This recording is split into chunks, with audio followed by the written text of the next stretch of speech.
The last feature we need to be able to figure out for functions before we can sketch them is what they do at the ends. So the extreme left end, when the x values are getting very big in the negative direction, and the extreme right end when the x values are getting big in the positive direction.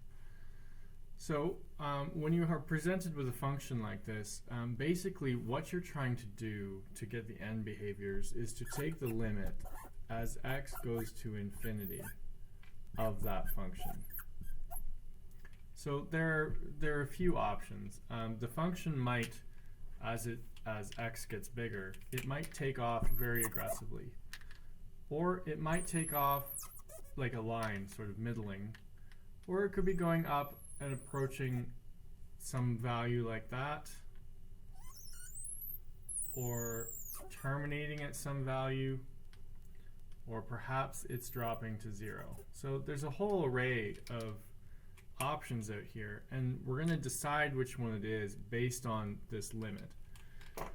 So if you recall from advanced functions, taking the limit as x goes to infinity is sort of a silly exercise. Basically, we're just going to pick 3 numbers that approach infinity, and we're going to drop them into the function, and we're going to try and deduce what the pattern is. So you keep in mind that these numbers don't have to be infinity, because you can't actually use infinity. They just have to be approaching it. So something like x equals 10, x equals 100, and x equals 1000. I mean, those numbers are nowhere near infinity, but they are approaching it. And as long as you're going up in a regular interval, you should be able to see what's happening on the other side once you plunk them in. So if I take 10 and I park it into this function, I get 10 over e to the 10. I'm going to put that in the calculator. Divided by e to the exponent 10. And I get 0.000454 ... That's pretty small. If I try 100, I end up with 100 over e to the 100. And maybe you already see where this is going.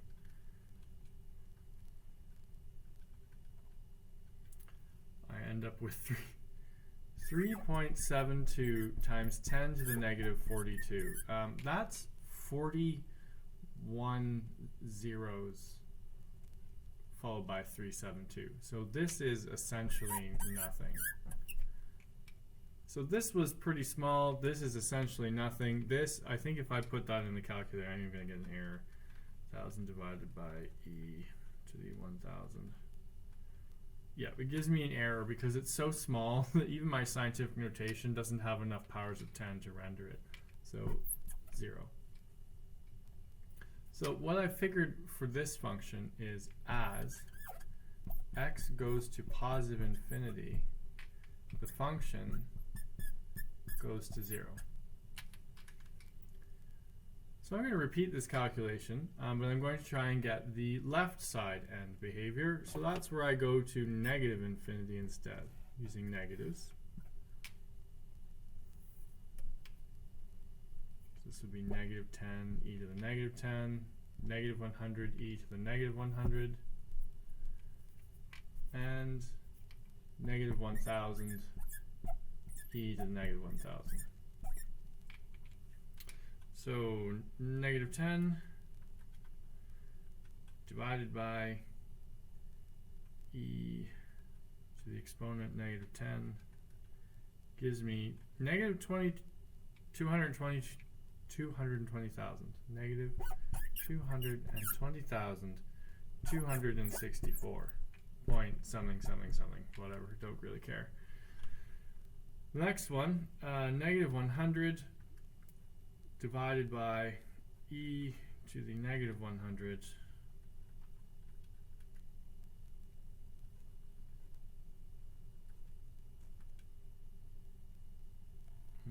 that's not right.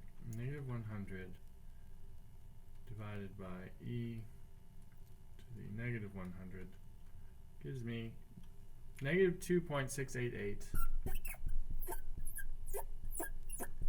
times 10 to the 45. Now that's huge. And so I went from something that was big to something that's huge, and then this is going to be essentially infinity, and I suspect it will be negative. So what I figured out there is that as x goes to negative infinity, the function is going to negative infinity. So I know I drew a whole bunch of lines up there, and I tried to qualify them as growing aggressively or what have you. If you were to look at this in your head as a graph, I've got a nice y-axis and a nice x-axis, and I'm checking this thing at positive 10 and at negative 10. And at positive 10, this thing was already at 0.0004, so it was very small. And on this end, by the time I'm at negative 10, I'm at negative 220,000 on this end. That is very aggressive. So when I go to sketch this, then something happens in here. I don't know. Doesn't matter. I have no idea what's happening there, but I do know that as this function comes out, as x goes to infinity, the function is going to 0. So it's doing this and screaming about it the whole time. It's created a horizontal asymptote as the function drops to 0. This one, on the other hand, as x approaches negative infinity going that way, this thing takes off and drops very aggressively down below. So you get this like duck head.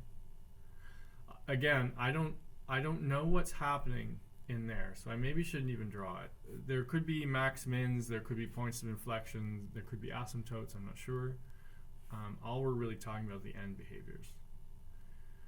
So net, what do we do here? You were handed a function, you put in 10, 100, and 1,000, and you see what the pattern is going that way. You put in negative 10, negative 100, negative 1,000 going that way, and see what happens. And then you can deduce what the function looks like on the outside edges of your sketch. All right, so for this one, first thing I'm going to have to notice is that it contains a radical. And radicals generate domain errors.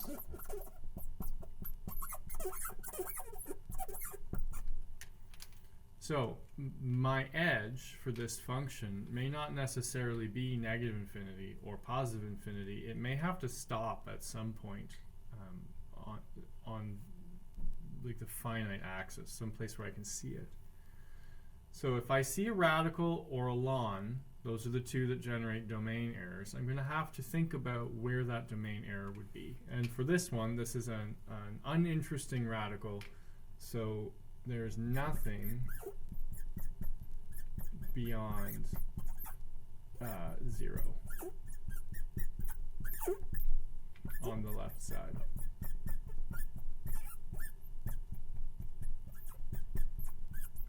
Because you can't put a negative into a square root. Okay, so we've established that. We're going to do our left end behaviors and our right end behaviors. Let's do the right ones first. So the limit as x goes to infinity of square root x e to the x. So let's try 10, 100, and 1,000. So I would have the square root of 10 multiplied by e to the 10, square root of 100, e to the 100, and square root of 1,000, e to 1,000.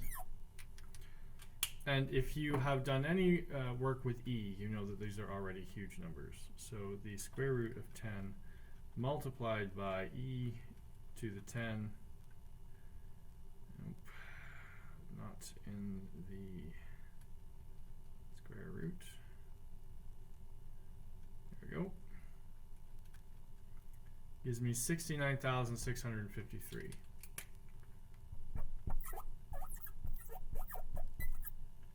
Okay, and then this one, square root of 100 multiplied by e to the 100 gives you 2.68 times 10 to the 44. which is huge. And so then this is going to be essentially infinity. So as x approaches infinity, this function g of x is also approaching infinity. And these are positive numbers, so it is going up. All right, we're already at 69,000 by the time the x value gets to 10, so I would say this is a pretty aggressive curve. It's going to be taking off as it goes up there. Try our left end behaviors then. If I change these numbers, the left end behavior will not be the limit as x goes to infinity. The limit on the left side is 0. And with all limits, if you have a finite number here, you should try putting it in. Square root of 0 would be 0, e to the 0 would be 1, 0 times 1 is just 0. So as x approaches 0, g approaches 0. So if I were to sketch this thing, there's a great big domain error out here. So there's nothing happening on this side of the y-axis. At this point, I approach 0. And over here, I'm trending upwards aggressively. Now, I don't know what happens in between. Maybe it has a max or a min. Maybe it dips underneath and comes back up. I'm not sure yet. We'd have to do more analysis on that. I'm only talking about end behaviors in this particular video, so on the left side, that's where it goes. It goes straight to 0, and on the right side, it takes off aggressively to infinity. Okay, so this one, that has a logarithm in it. So this is another one that contains a domain error. So I will end up with a domain error whenever x squared plus 1 is less than 0. So if you think about that, is there a number that you can square and then add 1 to that will give you 0? Well, if you take x, that's any number. That could be anywhere you like, anywhere between positive and negative infinity. But if you square it, all these negatives, once you square them, become positives. So x has to be bound then between x, or between 0 and infinity. And so then x squared plus 1 will be bound between 1 and infinity. So can this ever be less than 0? It can't be. So the domain error doesn't manifest.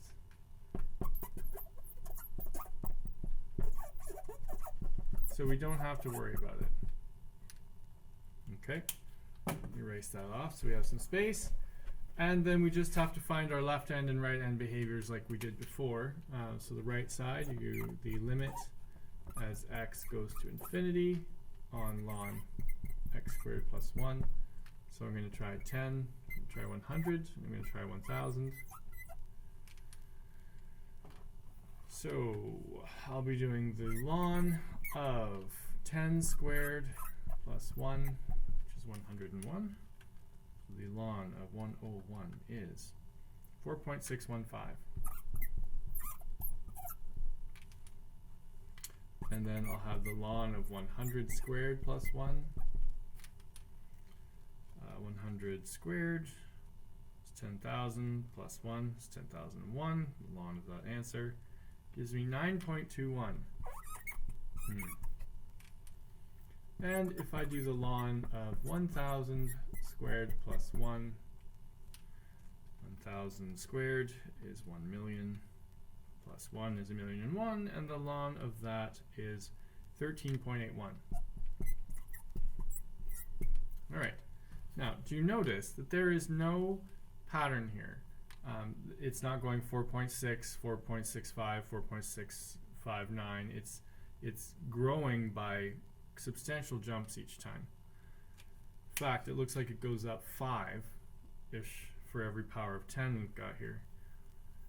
So these aren't trending towards a particular number. These things are trending towards infinity. Right? As bigger you make this, the bigger this gets. But you can tell these ones, by the time you're at 10, you're only at 4.65. So if I were to sort of sketch this for you, if I put 10 here, then 100 might be there. And keeping this to scale, 4.65 is about like that, and 9.2 is about like that. So this thing is increasing and also screaming about it, but it's a very gentle increase. So it isn't going to infinity, but gently. As opposed to those last two examples, where when you saw a number taking off to infinity, it already started with monstrously large numbers. So we've got as x goes to infinity, h of x goes to infinity, and you might want to toss the word gently back there. Now that has no mathematical meaning. It will just remind you to do this instead of drawing this, okay? Just to make it increasing but slow. Okay, so same thing, but we're going to do the left side behavior. So this is going to be negatives now. Well, as soon as you square a negative, you get a positive, so these numbers won't change. So I'll get the same pattern, which is that it's increasing to positive infinity, but it's doing so gently. So as x goes to negative infinity, forget your negative, h of x is also going to infinity gently. So on this curve then, on this side it's doing that sort of thing, on this side it's doing that sort of thing. I don't know what's happening in the center. We need more calculus to do that. That's what your wings will look like. There's a few examples for you to try and do this end behavior stuff on in the problem sets, and then we're on to flow curve sketch.